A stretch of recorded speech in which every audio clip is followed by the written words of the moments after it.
بسم الله الرحمن الرحيم. الحمد لله رب العالمين، والعاقبة للمتقين، والصلاة والسلام على نبينا محمد وعلى آله وأصحابه أجمعين.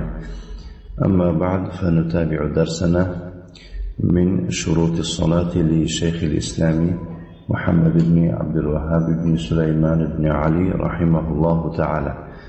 إنك ما درس خود را دوام دهم از رساله‌ای به نام شرط‌های نماز از آن شیخ الاسلام محمد بن عبد الوهاب بن سليمان بن علي رحمه الله تعالی.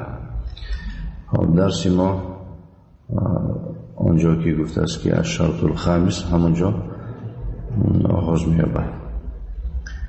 یعنی می‌فرماید از شرط الخامس، شرطی پنجم از همون 9 شرط نماز، پنجمش چی بود است؟ ازالة النجاسة من 3 من البدن والثوب والبقعة، ودلیل قوله تعالى وثيابك فطهر. یعنی پنجم از شرطهای نماز همین بود است که نجاست را از 3 جا دور کردن. فهمیدید؟ یعنی 3 جا را باید به دیگر تعبیر بگیم 3 جا را از نجاست تازه کردن، بعد نماز گذاشته می شود. نجاست را ازاله یعنی دور کردن از 3 جا. من البدن، از بدن باید که از نجاست پاک باشد. و الثوب، و از جامعه، از لباس نجاست را دور کردن. و البقعه، و جای نماز، همون جا که نماز میخوانی باید که از نجاست پاک باشد. همین سه چیزه تا انسان پاکیزه نکند از نجاست نماز خواندن نمیشه. و دلیل قوله تعالی و ثیابک فطهر، دلیل سخن الله تعالی است در سوره مدثر آیه 4 میفرماید که و جامعه های خود را تازه کن، پاکیزه کن.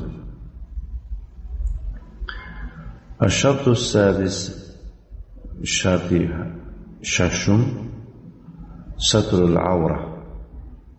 ستر العوره، پوشانیدن عورت. تا عورت پوشیده نشود نماز گذاشتن ممکن نیست. اجمع اهل العلم على فساد صلاة من صلى عريانا وهو يقدر.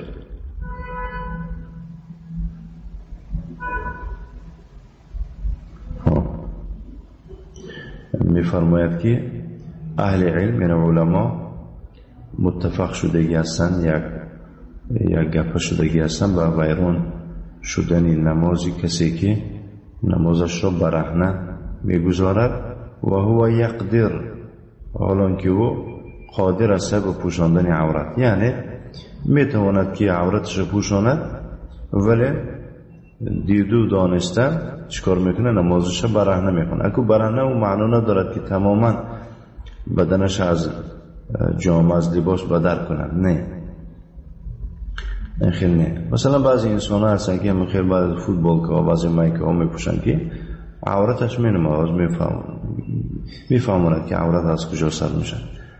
عیناً یعنی که عورتش نمایان است، یا که عورت فقط اون نسه که این خیلی باشد. بعضا یکی از صفات های پوشاندن عورت همون است که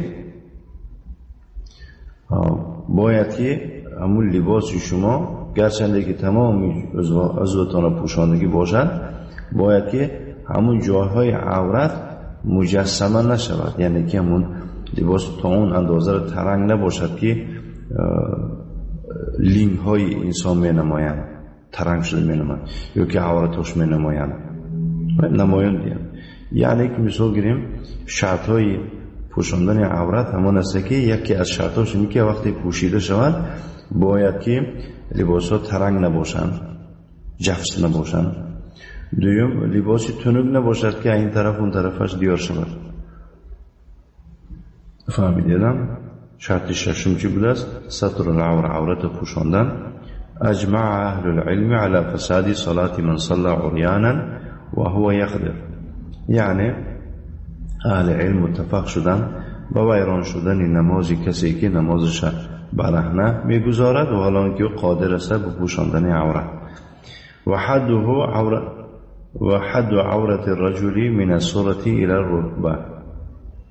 اکنون یعنی که مراد از حد گفتن تعریفی یا که شناسایی به عورت مرد از آن عبارت است که از همون ناف تا زانو، از ناف تا زانو برای مرد چی بوده است؟ عورت بوده است. و الامة کذالک، خدمتگار زن همین طور است. ولی صحیح آن است که امروز خدمتگار زن هم مانند دیگر زنهای آزاد می باشد. و الحرة كلها عورة الا وجهها، زنی آزاد تمام عضوش عورت است به جز رویش. فهمیدید؟ باید که همون پاهاش هم محکم باشن. پاهاش یعنی که باید که پوشیده باشن در وقت نماز خوندن، غیر از روش.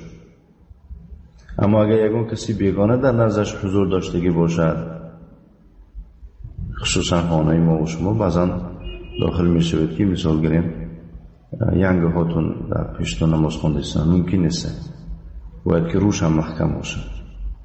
زنی آزاد تمام عضوش عورت است به جز رویش در نماز و در وقتی که یکون کسانی بیگانه نیستند.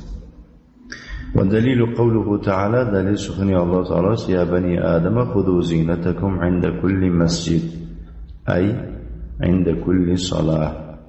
ای فرزند آدم زینت خود را با خود گیرید، یعنی که لباساتون را پوشید، عورتتون را محکم کنید. عند کل مسجد ای یعنی عند کل صلاه، در وقت هر نماز. هر وقت نمازنده باید که شما لباس داشته باشید، عورتتون پوشیده باشد، بعد نماز گذارید. این بود شرط پنجم و ششم. صلی الله وسلم علی نبینا محمد وعلى آله وأصحابه وسلم تسليما مزيدا، وجزاكم الله خيرا وبارك الله فيكم.